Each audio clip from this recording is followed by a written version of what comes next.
Alright, so to make our macaroni, I'm going to be starting off with these ingredients. So I have 2 serrano peppers, and how many peppers you use is going to depend on your spice level. So for 1 box of macaroni, this will be pretty spicy but not overwhelming, but just keep in mind your own spice tolerance. I have 2 cloves of garlic, 2 different types of cheese. I have a mild cheddar and a mozzarella. You might want to go ahead and use a stronger cheddar if you have it, but this is just what I have on hand. Then a pretty cheap boxed mac and cheese.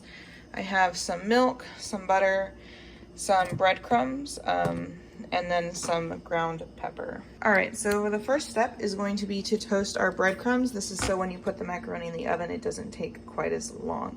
So all you're going to do is put these in whatever you're cooking your macaroni in and toast it until they become a light golden brown. So I'm going to put the heat on medium high and let that heat up, and then we're going to just toast our breadcrumbs. You can do this in butter if you want, but you don't have to. You can just toast the breadcrumbs on their own. You don't have enough breadcrumbs to coat the top of your macaroni, so just coat the bottom of your pan with the breadcrumbs. And you want to just let this sit for however long it takes for them to become golden brown. And this is maybe 1/4 cup of breadcrumbs, so you don't need too many. And you'll start to see that the breadcrumbs are starting to toast. That's what you want. And so you just keep going. Make sure to keep stirring it so that they don't burn. But just keep going until all of them start to become that darker color. Alright, and once you've done that, go ahead and take them out of the bowl. Go ahead and put your breadcrumbs to the side, and you can use the same bowl to start cooking your mac and cheese in.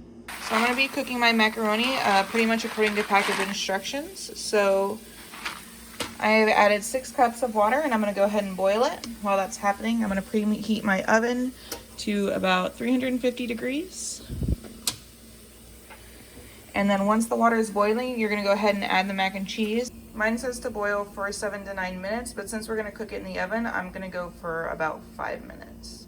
While we're waiting for the water to boil, I'm going to go ahead and chop up some of my cheese, the serrano peppers, and my garlic. Alright, so for the serrano peppers, make sure you've washed them and then go ahead and cut off the tops. I am not going to go through the trouble of seeding them.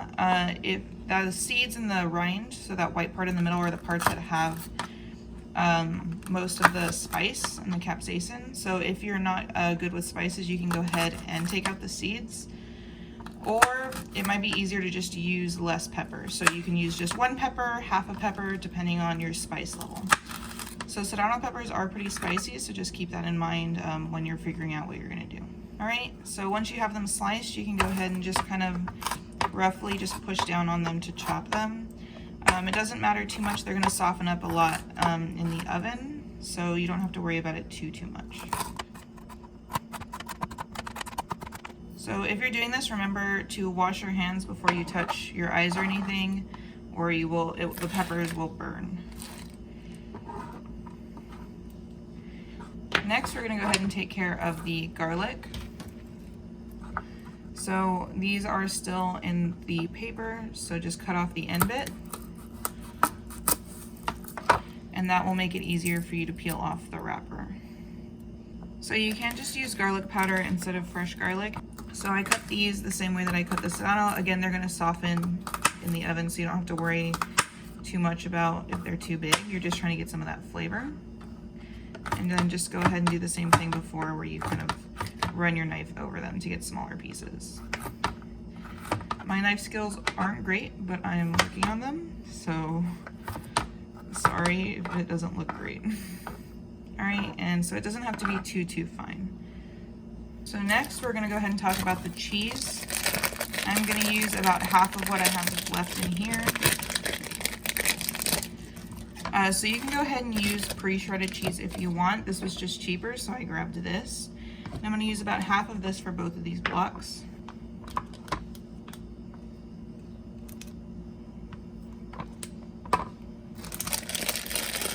So use however much cheese you want.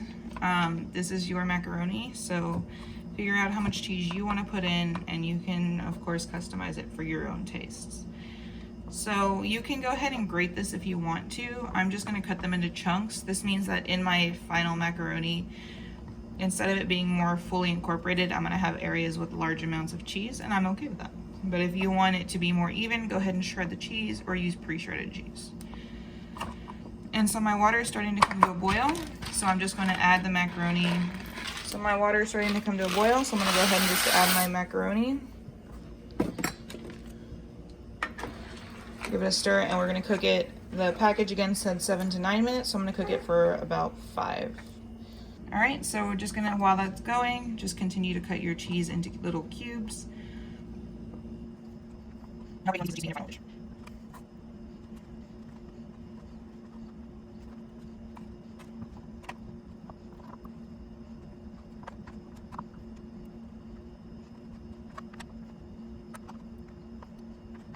Alright, so my macaroni has been boiling for about 5 minutes, so I'm going to go ahead and dump out most of this water, where I'm going to leave a little bit in the bottom.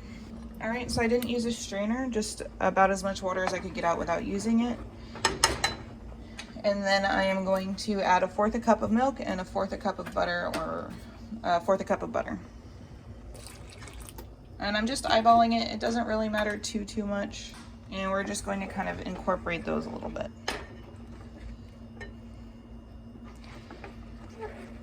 And the reason that I left a little bit of extra water is since I'm adding more cheese than the package asked for, I want to make sure that that cheese can get mixed in.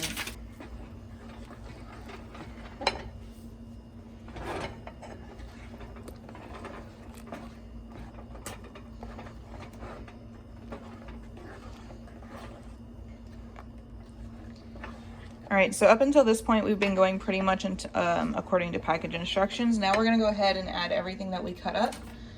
So I've gone ahead and added the cheese, the garlic, and these serrano peppers, and I'm gonna go ahead and mix those for just a second to start to get that cheese to melt.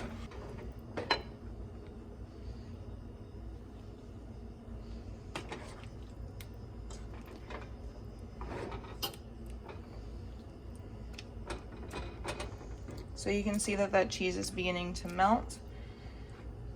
At this point, I'm going to go ahead and top it with our breadcrumbs.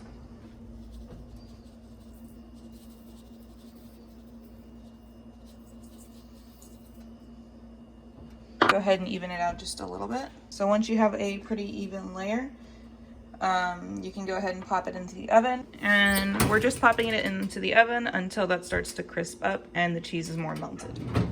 All right, so after about 15 minutes, you have something that looks like this, and the crust still isn't hard. You'd have to kind of go a lot longer for that and maybe mix cheese in with the crust. But you are starting to see the cheese bubble up from around the side, so that tells you that the cheese has melted, and that was kind of the goal that we had. And so if you scoop in, you see that there are pieces of cheese melted in there.